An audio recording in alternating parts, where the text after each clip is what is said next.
मैं आपका मेरे चैनल गागा हेल्थ में स्वागत करती हूँ। तो आज का जो टॉपिक है वो है कॉमन मेडिकेशंस जो आपको घर में रखनी है अगर आपके घर में छोटा बच्चा है तो ठीक है। तो अगर आज का वीडियो पसंद आए तो प्लीज़ लाइक कीजिए, शेयर कीजिए और सब्सक्राइब कीजिए मेरे चैनल को। तो जैसा कि सबके घर में यूजुअली छोटे बच्चे होते हैं तो जो जनरल जनरल मेडिसिन होती हैं वो आपको as a first aid box रखना चाहिए क्योंकि कभी भी इमरजेंसी पड़ जाती है। तो इस सीरीज में जो फर्स्ट मेडिकेशन आपको रखनी है घर में वो होती है पैरासीटामोल। फीवर कभी भी हो जाता है तो पैरासीटामोल का जो सिरप है या टैबलेट है या जो भी आपको फॉर्म में रखना है वो आपको घर में रखना है। ठीक है। पैरासीटामोल का जो सिरप होता है वो 15 mg पर केजी पर डोज के हिसाब से देते हैं, बट इसको देने से पहले आपको डॉक्टर से जरूर कंसल्ट करना है क्योंकि हमेशा बच्चे की वेट के हिसाब से ही इसको दिया जाता है। ठीक है। और इसको आप अगर देना है तो 6-6 घंटे के इंटरवल में दे सकते हो और एक सर्टेन डोज के अमाउंट के बाद में इसको नहीं देना होता है, तो उस चीज का ध्यान रखना है क्योंकि ये लीवर के लिए हानिकारक होती है अगर इसका एक्सेस डोज में हम इसको दे देते हैं। दूसरी जो दवाई है वो होती है ओआरएस। ओआरएस का पैकेट सबके घर में होना चाहिए, ये बड़ों में भी काम आता है, बच्चों में भी काम आता है। ठीक है। तो ओआरएस का जो पैकेट होता है पूरा पैकेट 1 लीटर की बोतल में घोलना होता है और 24 घंटे में इसको यूज करना है। छोटे बच्चे होते हैं तो छोटे बच्चे पूरा 1 लीटर पी नहीं पाते हैं तो 24 घंटे के बाद इसको फेंक देना है और नया फ्रेश ओआरएस का घोल पिलाना है। दस्त में ओआरएस का घोल देना बहुत जरूरी होता है क्योंकि जो दस्त में इलेक्ट्रॉल्स का लॉस होता है वो ओआरएस के थ्रू कंप्लीट हो जाता है अगर आप ओआरएस का घोल पिलाते हो। ठीक है।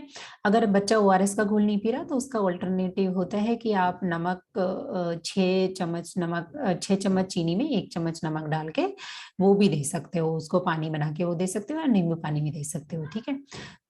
तीसरी जो मेडिकेशन होती है वो होती है सलाइन नेजल ड्रॉप। तो सलाइन नेजल ड्रॉप सर्दियों में बहुत काम आती है क्योंकि बच्चे का फ्रिक्वेंटली नेजल ब्लॉक होता है इन विंटर्स। तो विंटर्स में इसको आप 5 से 6 बार यूज कर सकते हो, इवन नाइट में आप 3 से 4 बार। और स्पेशली अगर छोटा बच्चा है, बहुत छोटा बच्चा जो आपका बच्चे का माँ का दूध पीता है तो उसको माँ का दूध पिलाने से पहले आप नेजल ड्रॉप डाल दो तो उसका नोज खुल जाएगा और फीड बहुत ही अच्छे से लेगा वो। फोर्थ जो मेडिकेशन होती है वो 1 साल से कम के बच्चों में अगर है तो उन पेरेंट्स को रखनी होती है, वो होती है विटामिन D3 का सिरप। तो विटामिन D3 और कैल्शियम की कमी हमारे कंट्री में बहुत ज्यादा है क्योंकि ये पूरा नहीं मिलता है बच्चे को, तो इसलिए माँ को भी सप्लीमेंट दी जाती है प्रेगनेंसी में और बच्चे को भी 1 साल तक विटामिन D3 का सप्लीमेंट दिया जाता है। तो 1 साल तक डेली 400 इंटरनेशनल यूनिट डेली दिया जाता है। तो यूजुअली जो सिरप आता है वो 400 इंटरनेशनल यूनिट पर ml आता है, तो 1 ml हम डेली बच्चे को देते हैं 1 साल तक। तो ये बहुत जरूरी है विटामिन D की कमी से बचाने के लिए क्योंकि विटामिन D की कमी से बहुत सारी प्रॉब्लम्स हो जाती है, रिकेट्स हो जाता है, विटामिन D की कमी से बोन्स बैंड हो जाती हैं उसमें। ठीक है। तो ये हो गया फोर्थ। फिफ्थ जो होता है वो होता है आयरन सिरप। अब जो आयरन सिरप होता है वो 1 साल से कम के बच्चों में यूजुअली उन्हीं बच्चों को हम प्रेस्क्राइब करते हैं जो प्री टर्म बॉर्न होते हैं, जो प्री मेच्योरली बॉर्न होते हैं 37 वीक से पहले, क्योंकि उन जो बच्चे होते हैं उनमें आयरन स्टोर कम होता है तो उनको इनिशियली 4-5 मंथ तक हम आयरन ड्रॉप्स प्रिस्क्राइब करते हैं। अब जो 1 साल से 3 साल के बच्चे होते हैं उनमें मैं रिकमेंड करती हूँ क्योंकि वो फजी ईटर होते हैं तो उनको बहुत पूरा आयरन मिल नहीं पाता है और आयरन नहीं मिलने की वजह से, आयरन की कमी की वजह से उनमें एनीमिया हो जाता है और फर्दर ये क्या करता है कि एपेटाइट को लॉस करता है और भी कम खाने लग जाते हैं। तो 1 से 3 साल के बच्चों में आयरन का सिरप आपको सप्लीमेंट की तरह डेली देना होता है। तो जब बच्चा आयरन लेगा तो काली पोटी भी जा सकता है, कॉन्स्टिपेशन भी रह सकता है और डायरिया भी हो सकता है। ठीक है। तो आयरन का जो सिरप होता है वो आपको अपने पीडियाट्रिशियन से पूछ के ही देना है क्योंकि इसकी डोजेस भी वेट के अकॉर्डिंग होती है।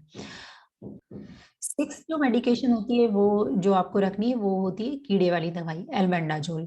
ठीक है। कीड़े वाली दवाई हर 3 से 6 महीने में आप रिपीट कर सकते हैं 1 साल के बच्चे के बाद, 1 साल की उम्र के बच्चे के बाद में, क्योंकि 1 साल के बाद बच्चे बहुत सारी चीजें मुंह में लेते हैं, खाने के थ्रू भी लेते हैं, उनको कीड़े होने के चांसेस बहुत ज्यादा होते हैं, तो उन बच्चों में आपको 3 से 6 महीने में डीवर्मिंग करनी होती है।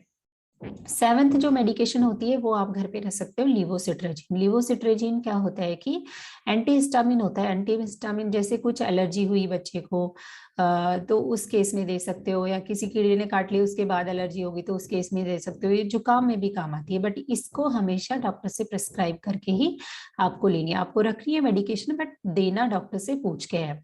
8 जो मेडिकेशन मैं हर पेरेंट्स को बोलती हूँ, ऑल्दो ये मेडिकेशन नहीं है बट वो आपको घर में हमेशा रखनी है, वो है थर्मामीटर। और थर्मामीटर भी आपको पारे वाला नहीं रखना, डिजिटल थर्मामीटर रखना, क्योंकि पारे वाला जो थर्मामीटर होता है वो अगर इनकेस बाई चांस बच्चे के हाथ से टूट गया और बच्चे ने पारा चाट लिया या पारा खा लिया तो वो बहुत हानिकारक होता है, पॉइजनस होता है।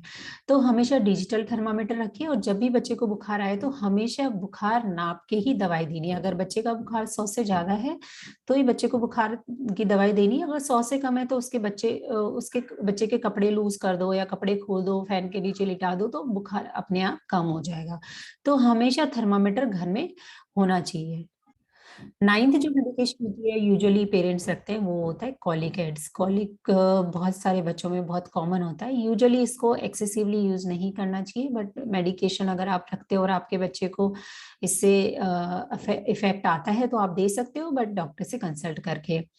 10th जो मेडिसिन है या फिर जो मटेरियल आपको रखना है वो है फर्स्ट एड बॉक्स। अगर आपका बच्चा 1 साल से ऊपर, 1 साल तक के बच्चे इतना चलते करते नहीं है तो इतना गिरने पड़ने की वो नहीं होती है, बट 1 साल से ऊपर का अगर बच्चा है तो ही विल एक्सप्लोर जो उसके चीजें जो अराउंड है, तो वो कहीं कट लगा लेगा या फिर कहीं से गिरेगा है। तो फर्स्ट एड बॉक्स हमेशा रखना है। फर्स्ट एड बॉक्स में आपको सीजर रखना है, गॉज पीस रखना है, पट्टी रखनी है, बिटाडीन रखना है, डिटॉल रखना है, ठीक है। तो फर्स्ट एड बॉक्स हमेशा घर में होना चाहिए।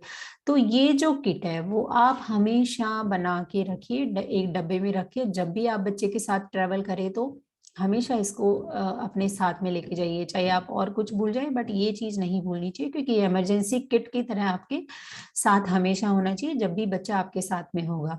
ठीक है, तो आज ये हुई आज के वीडियो की इन्फॉर्मेशन। आई होप ये वीडियो की इन्फॉर्मेशन आपको पसंद आई होगी, तो प्लीज लाइक कीजिए, शेयर कीजिए और सब्सक्राइब कीजिए मेरे चैनल को। और अगर आपकी कोई और क्वेरी है तो आप कमेंट बॉक्स में कमेंट कर सकते हो, वो मैं आपको आपकी क्वेरी रिजॉल्व करने का पूरा ट्राई करूंगी।